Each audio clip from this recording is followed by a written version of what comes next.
मुलांना कोरोनाची लक्षणं आढळली तर तातडीनं डॉक्टरांशी संपर्क साधा, घरच्या घरी उपचार करू नका असं आवाहन आज करण्यात आलंय।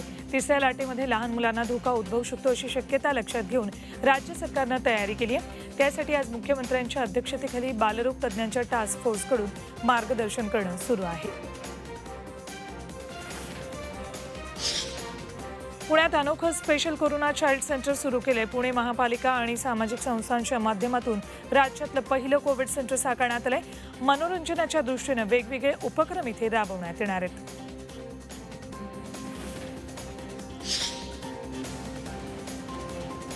लसीमुळे कोरोनाचा प्रसार थांबत नसून कोरोनाचे नवे धोकादायक स्ट्रेन तयार होत आहेत असा दावा नोबेल पुरस्कार विजेते फ्रेंच प्राध्यापक करतायत। ल्यूक मॉन्टेग्नेरस या प्राध्यापकांचं नाव। ते फ्रान्समधले प्रसिद्ध साथरोग तज्ज्ञ आहेत। लसीमुळे शरीरात अँटीबॉडीज निर्माण होतात, त्यामुळे विषाणू मानवी शरीरात प्रवेश मिळवण्यासाठी स्वतःमध्ये बदल घडवून आणतो असं ते म्हणतात। भारतामध्ये गेल्या 24 तासात 2,40,842 नवे कोरोनाबाधित आढळलेत, तर 3,55,102 रुग्णांनी कोरोनावर मात केली। तर दिवसभरामध्ये 3,741 जणांचा कोरोनानं बळी गेला। देशभरात 28,05,399 ॲक्टिव्ह रुग्ण आहेत। देशाच्या बहुसंख्य भागात कोरोनाची स्थिती सुधारते, मात्र देशातल्या 382 जिल्ह्यातल्या पॉझिटिव्हिटी रेट हा 10% अधिक आहे। निर्बंध आणि प्रतिबंधित क्षेत्रामुळे कोरोनावर नियंत्रण मिळवण्यात यश येते, मात्र देशाच्या बहुतांश भागात रुग्णसंख्या घटते, रुग्ण बरे होण्याचं प्रमाणही सुधारतंय।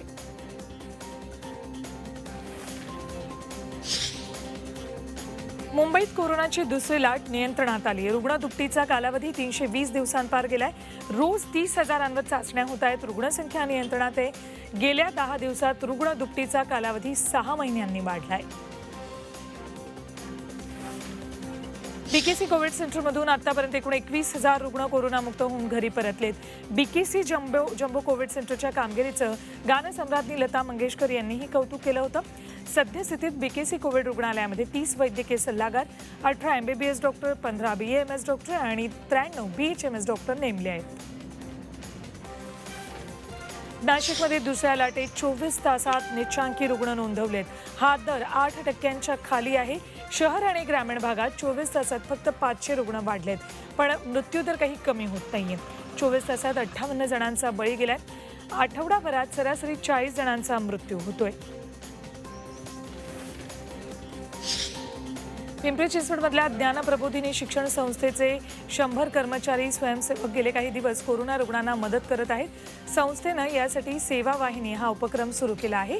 टेलिमेडिसिन, कोविड रुग्णांना मोफत डबे पोहोचवणं, औषध पोहोचवणं, रक्त, अँटीजेन चाचणी, RT-PCR चाचणी, सशुल्क होम सॅनिटायझेशन असे उपक्रम ते राबवत आहेत। कोल्हापुरातल्या बहुचर्चित ठरलेली गोकुळ दूध संघाची निवडणूक झाल्यानंतर आता जिल्हाभरातून धक्कादायक चित्र समोर येते। निवडणुकीच्या 20 दिवसांनंतर आता निवडणुकीच्या धामधुमीत सक्रिय सहभागी असलेल्या अनेकांना कोरोना झाल्याचं कळतंय। इतकंच नाही तर काही जणांचा मृत्यू सुद्धा झालाय। ऐन निवडणुकीत 3 मतदार ठरावधारकांचा मृत्यू झाला होता, त्याची निवडणुकीत चर्चा होती। निवडणुकीनंतर आता अनेक जण पॉझिटिव्ह येत आहेत, त्यामुळे गोकुळच्या निवडणुकीची चर्चा सुरू आहे। दररोजच्या बाधितांची संख्या 4 लाखांहून 2.5 लाखांवर आली आहे, पण कोरोना मृत्यूची आकडेवारी अद्याप घटलेली नाही। देशात दररोज 4,000हून अधिक जणांचा मृत्यू होतोय, त्यामुळे या महामारीत मे महिना सर्वाधिक घातक मानला जातोय।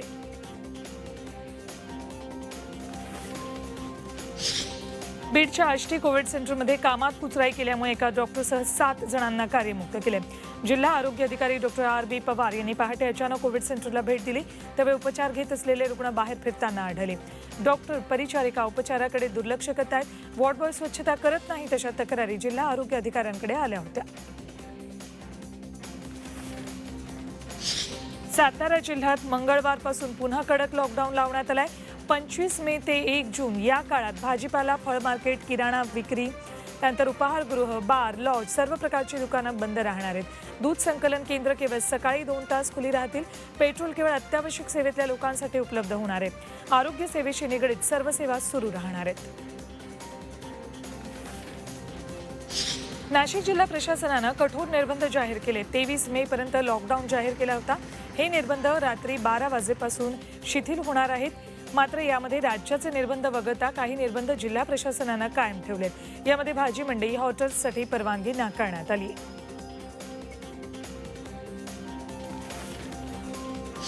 कोल्हापूर जिल्ह्यामध्ये कडक लॉकडाऊनमध्ये शिथिलता आणली जाणार आहे। मात्र 23 मे ते 1 जून पर्यंत कोल्हापूर जिल्ह्यात जमावबंदीचे आदेश दिलेत। 24 मे पासून किराणा दुकान, भाजीपाला दुकान, फळ विक्रेते, मटण, चिकन दुकान सकाळी 7 ते 11 पर्यंत सुरू राहणार आहेत। विनाकारण फिरण्यास मात्र प्रतिबंध असेल। घरपोच सेवा सकाळी 7 ते रात्री 8 पर्यंत सुरू राहील। अमरावती जिल्ह्यातही अनेक भागात कोरोनाचा प्रकोप वाढतोय। यात मेळघाटमध्ये सुद्धा रुग्णांची संख्या वाढतेय। मेळघाटमधल्या अनेक गावात गावबंदी केली आहे। अनेक गावांमध्ये बाधित रुग्ण आहेत। जिल्ह्यात 287 हॉटस्पॉट घोषित केलेत।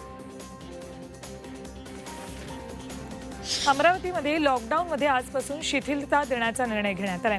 सकाळी 7 ते 11 पर्यंत अत्यावश्यक वस्तूंची दुकानं खुली राहतील। त्याच पार्श्वभूमीवर मार्केटमध्ये खरेदीसाठी मोठी गर्दी झाली होती। त्यावेळची ही दृश्य आहेत। लॉकडाऊनचा फायदा घेऊन चोरट्यांनी कोपरगावात वेगवेगळ्या ठिकाणाहून 1300 किलो वजनाचं बांधकामाचं लोखंड चोरले। या प्रकरणी पोलिसांनी 7 आरोपींना अटक केली। त्यांच्याकडून 3,50,000चा मुद्देमाल जप्त केलाय। नाशिक जिल्ह्यात म्युकरमायकोसिसचे आतापर्यंत 259 रुग्ण आढळले आहेत। यातले 201 रुग्ण नाशिक शहरातले तर 45 रुग्ण ग्रामीण भागातले। मालेगाव शहरातही 13 रुग्ण आढळलेत। या रुग्णांसाठी एम्फोटेरेसिन बी या औषधाचा पुरवठा केलाय। शहरासाठी 223, ग्रामीणसाठी 51 तर मालेगाव शहरासाठी 15 इंजेक्शन्स वितरित केली आहेत। पुणे, पिंपरी चिंचवड या शहरांमध्ये आणि जिल्हाभरात म्युकरमायकोसिसचे रुग्ण वाढत आहेत। जिल्हाभरामध्ये म्युकरमायकोसिसचे 463 रुग्ण आहेत। त्यापैकी 461 रुग्णांवर 43 रुग्णालयांमध्ये उपचार सुरू आहेत। 13 मे पासून जिल्ह्यामध्ये तब्बल 172 रुग्ण वाढले आहेत। म्युकरमायकोसिसवरच्या औषधांची मागणी सुद्धा जिल्ह्यातून वाढली आहे।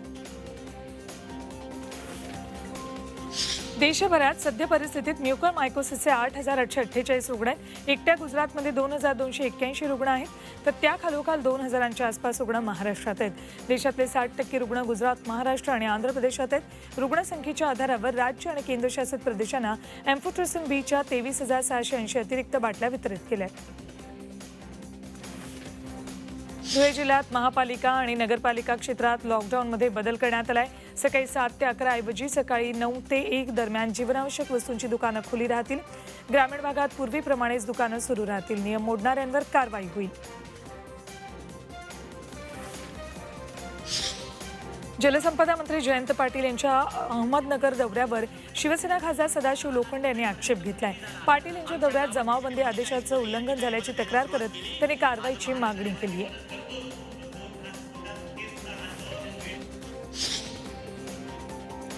कल्याण महापालिकेनं विकलांग कुष्ठरोगांसाठी कोरोनाच्या लसीकरणाचं आयोजन केलंय।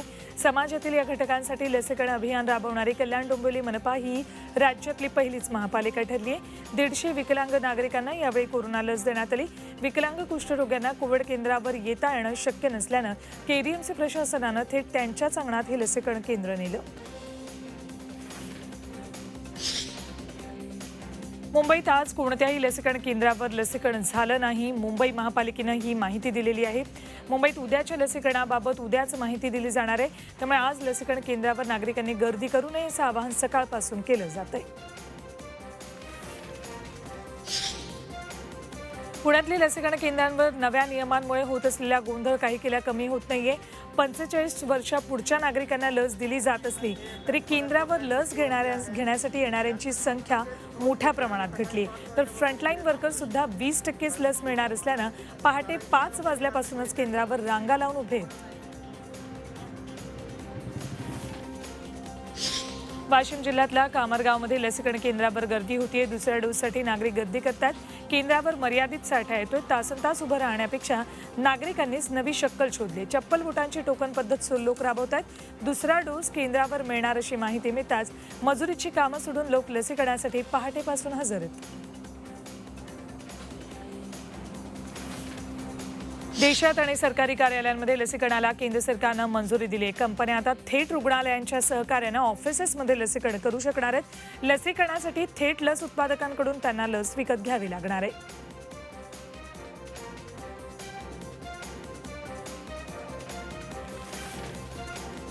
लसीकरण मोहिमेत वारंवार खंड पडू लागल्यानं याचा फटका परदेशात जाणाऱ्या नागरिकांना बसू शकतो. लसीकरणातील ही दिरंगाई अशीच राहिल्यास आंतरराष्ट्रीय प्रवासावरील निर्बंध 31 मे नंतरही कायम राहण्याची शक्यता आहे. त्याचा परिणाम आर्थिक, व्यापार, उद्योग, शिक्षण अशा सगळ्याच क्षेत्रांवर होऊ शकतो. ऑक्सफर्ड लसीचा केवळ 1 डोस भारतीय व्हेरियंटवर प्रभावी नाही, 2 डोस आवश्यक आहेत असा दावा इंग्लंडच्या समितीनं केलाय. भारतात आढळलेल्या कोरोनाच्या नव्या व्हेरियंटवर ऑक्सफर्ड ॲस्ट्राझेनेकाच्या लसीचा 1 डोस प्रभावी नसल्याचं दिसलंय. यासाठी लसीचे 2 डोस घेणं आवश्यक असल्याचं सांगितलंय.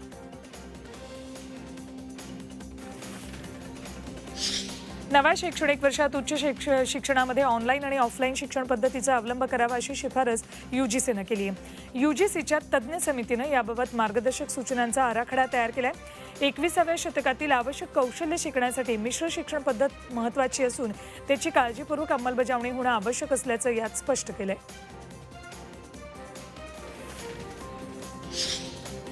आता सर्व देशांसाठी एक खुशखबर आहे. मान्सूननं आता गती घेतली. बंगालच्या उपसागरात कमी दाबाचं क्षेत्र निर्माण झालंय, त्यामुळे मान्सूनला वेग आलाय.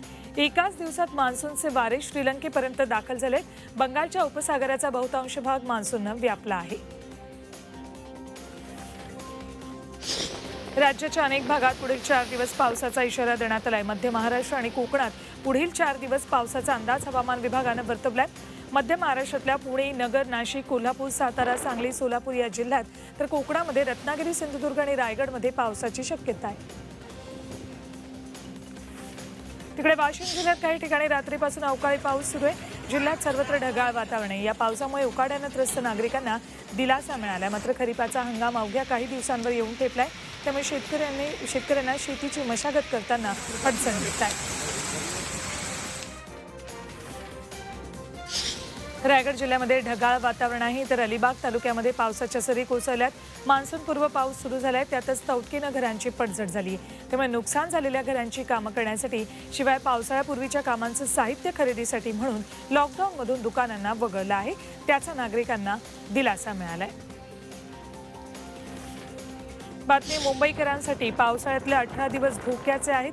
जून ते सप्टेंबर दरम्यान 18 दिवस अरबी समुद्रात महाकाय लाटा उसळणार आहेत. या दिवसात मुसळधार पाऊस झाला तर मुंबई जलमय होण्याची भीती आहे. हे 18 दिवस पालिकेसाठी मोठं आव्हान आहे. या दिवशी पालिकेच्या उपाययोजना फेल ठरल्या तर मुंबई जलमय होईल.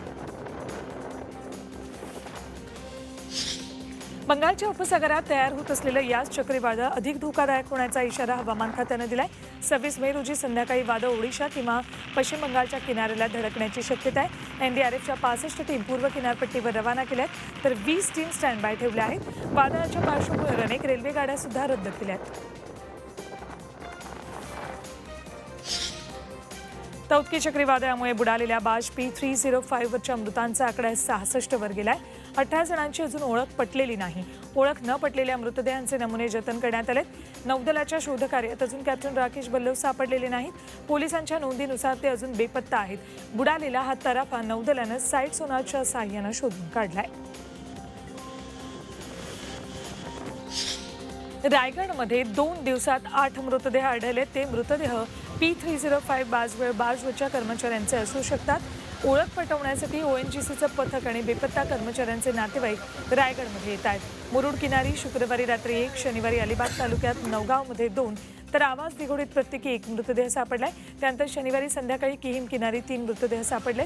या सगळ्या मृतदेहांचं वर्णन P305 बाजवरच्या बेपत्ता कर्मचाऱ्यांशी मिळतं जुळत आहे.